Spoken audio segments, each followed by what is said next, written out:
And I'm just going to mark in her hair.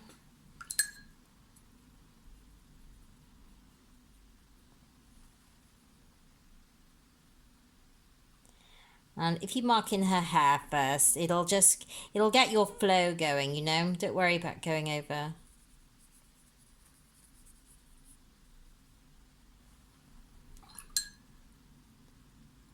the lines.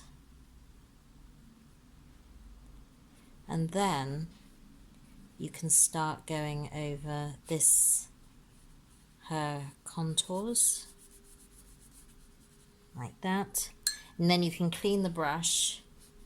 You can soften those going down. And I'm going to do the same with this one and see, and we're going to see what the difference is actually. I don't, because it will, this is being a creamy and this being a white, so there will be an effect on the painting. So what I want you to do is, once you've drawn this out, hopefully it should be already on the paper, you're going to mix a very light wash. I do not want her looking really bright orange, of raw sienna with a teeny tiny bit of alizarin or rose madder. You can see that this colour, even though it's the same colour, is standing away a little bit more from the white than the cream, although I have put a little, obviously heavier on here than here. I'm just going to use a little bit of burnt sienna just to start putting in the hair.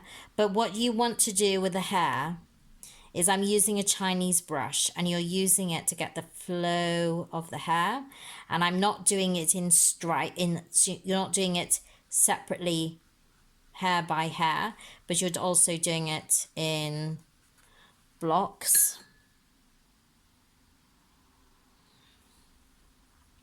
So this is quite a block here, isn't it, with the shadow.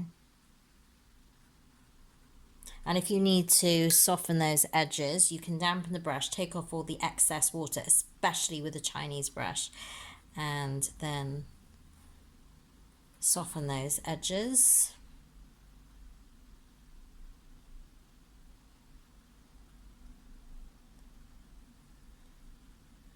And you can just sort of map in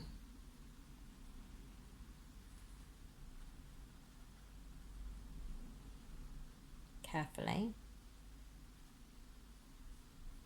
where the darker areas should be. It doesn't have to be exact, obviously, but as long as you keep going down with the brush and get those lovely curls. I need to get some more burnt sienna out and sort of build up like that. And now I'm going to do that on the other one as well. You can see the difference between this hair and this hair, and this is light red and this is burnt sienna, and we were using this with landscape the other day, and I just showed you how to do the cheekbones. I'm really annoyed, but I just dropped a little bit of purple into the cheekbone. I'll show you again with this one.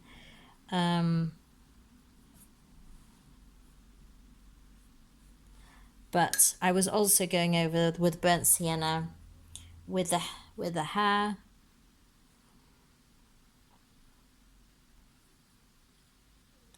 And I have to say that Chinese brush is lovely for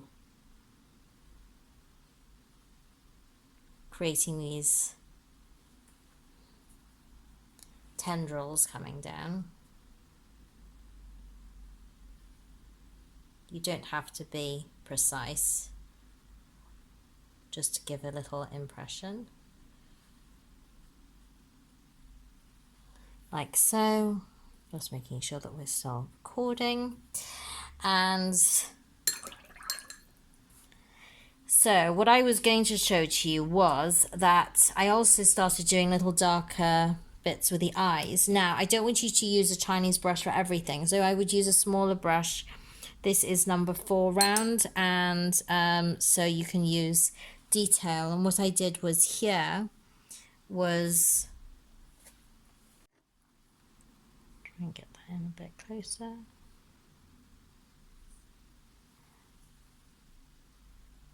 Now, can you see me? Just Phil, why is that moving like that? Just going from the dark to the light. I'm going to actually rub out these lines as well. I'm just keeping these in for the sake of the demonstration. But if you do find that your pencil marks you feel are too hard, and also if you go over it with watercolor, it's going to be much more difficult to lift off. So just be careful of that. And we're going to go over these eyebrows again.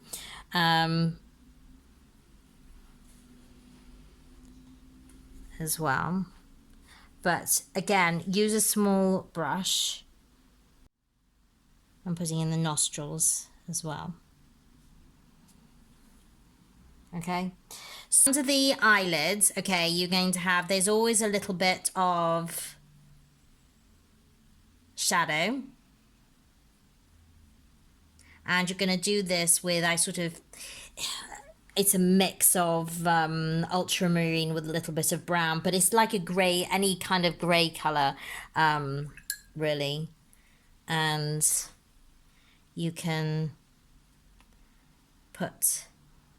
use a bit of warm burnt sienna to actually put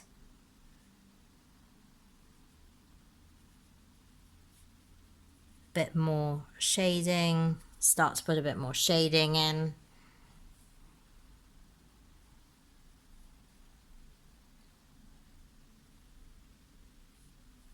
And I'm going to go across here like that. Where the brow, do you remember there's shading across the brow of the nose? So, and then what you want to do is return to the Chinese brush. And so what we're going to do is start to put in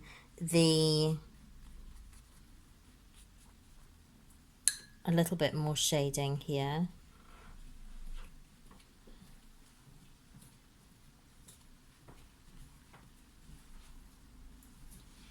And this is just a wash of burnt sienna. As I said, I wouldn't do too much. And I'm going around the cheekbones.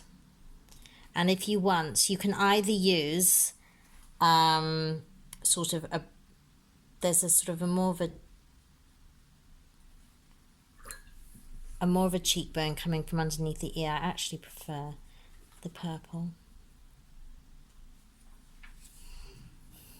So I'm going to mix a bit of a purpley colour with a little bit of burnt sienna in it, because that's looking a bit bruisey and I want to warm it up a little bit.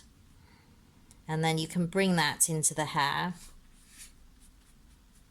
and I'm going to put a little bit of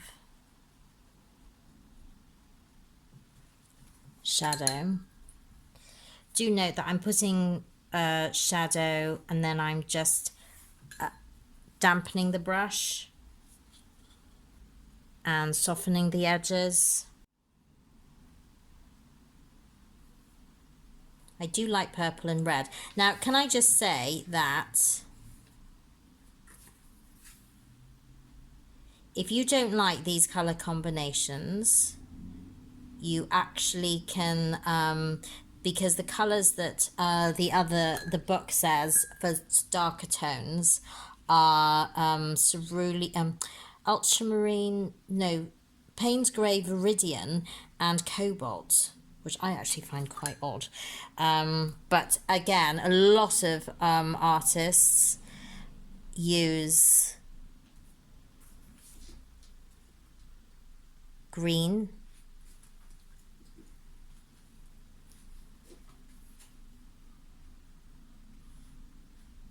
in the cooler tones.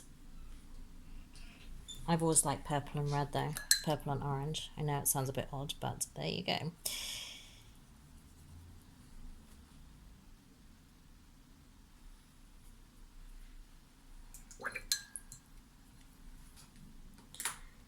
And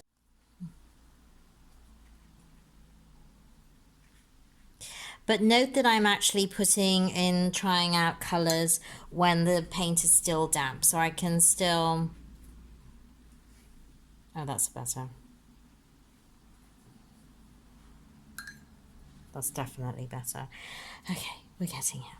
So, and again, this is going to be quite loose. So you've got this highlight here. I'm going to put some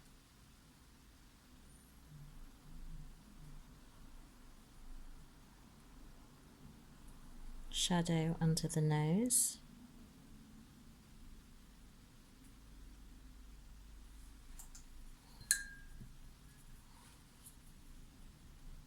And then you can clean the brush, soften it, and bring it down.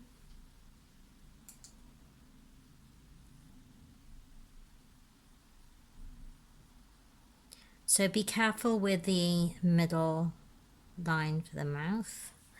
Put a little dark line. I've just used a bit of dark purple. You can tone it down with a bit of brown if you want. And then just soften that on the top with a damp brush, so it's not so hard, especially the ends.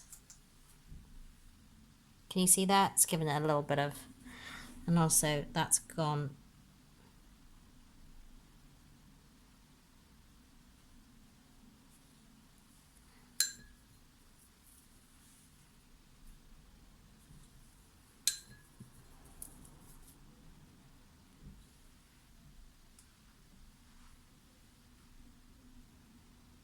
So I think I need some more shadow here.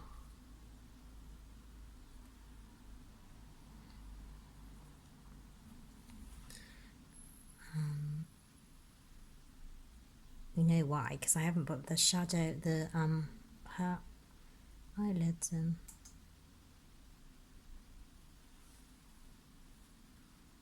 And there's still a bit more.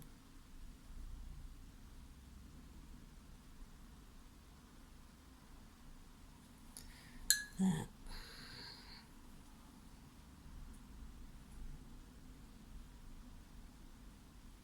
I have to say, it's probably the trickiest doing portraits and talking at the same time. I'm not going to lie, because every choice counts. Put some purple there, but now I'm just putting a little touch of my warm sienna, and I can go over that to bring out. I'm going to tone down the ear. And the beauty of the Chinese brush is you can do these lovely lines.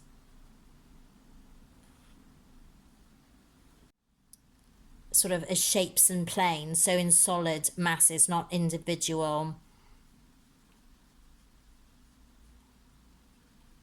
strands of hair.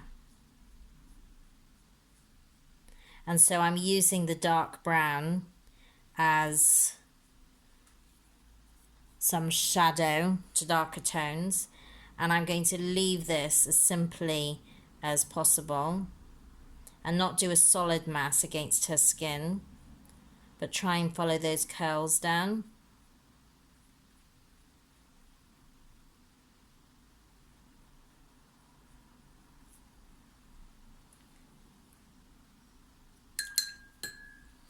And you can always take a damp brush and soften it.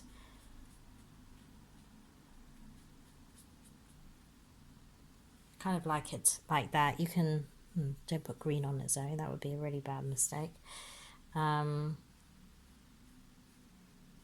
think we need a little bit more colour here.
So we're in the final straights. I have just put a little touch more pink onto her mouth. I've just done the eyelashes, darkened the eyelashes with a number 4. And she's not becoming Rudolph the Red-Nosed Reindeer, don't worry. And then I'm just going to put that down. Mix it with a little bit of purple. I think I'm going to make that nostril a little bit darker. And then I'm going to put a little bit more shadow here. And what I'm doing is, can you see, if you're not able to put it into damp, you know, if the paper is not, or the paint is not still wet underneath, which obviously it won't be, then you take a damp brush and soften it, like you can do here. So what I'm going to go through is all the bits that I did. So I darkened the eyebrows a little bit. I went over, I didn't do anything different other than with a slightly darker tone of brown, and that for the eyes. I went over a little bit more darker shadow, and I put a bit more blue on here as well. What else did I do? I put a little bit more blush onto the top lip with a bit of Alizarin. You can cool it down with a little bit of purple if you so wish, but I wouldn't do it too much. I darkened the nostrils softer there, and there's tiny little nostril here because she's 3/4 turned. And then I put a little bit more shadow under here, and there's a little curve under here. Can you see? It's very, very slight, but quite noticeable as well. I have actually got bits, like, can you see paint here and here and here and here? Now I could soften those bits if I so wished, but actually, do you know what? I'm going to leave it as it is because I think that it actually adds to the bit. You don't want it to be too photographic, or, you know, I don't know why this has gone suddenly very pale. I'm just putting her chin back in. It's a kind of, I'm trying to go for a mix that's part realistic but loose at the same time. So don't worry about sort of if you can see the paint strokes, actually, because people do like that. And also you don't have to finish the hair exactly. So I did that purple here, and then I went over it again with dark brown to leave out the jawbone, the jawline, but actually it has, because I felt with the drawing, I felt like the jawline I felt was too prominent, and I feel like I've got this better, funnily enough, with the painting. You can make the eyes a little bit looser if you want. I have actually softened them, and you've got the eyebrows are quite strong, but they really kind of stand out, and the mouth, I hope you notice, is quite soft. So I'm quite pleased with that. It's quite a difficult one to do because she is, you know, funnily enough, it's always sort of pretty, sort of chocolate boxy girls are quite, or boys, are probably the most difficult to paint. But I hope you enjoy it. And you know what? Just go for it. Just relax. You just want an all-over tint. And if you don't want to leave white of the paper, depending on, you know, as I said to you before, this here was just my practice sheet, and it's very white paper. This is a little bit creamier, but you can go over it as long as you kind of get the same sort of tone, light, medium and dark. So I hope you enjoy it. I look forward to seeing them.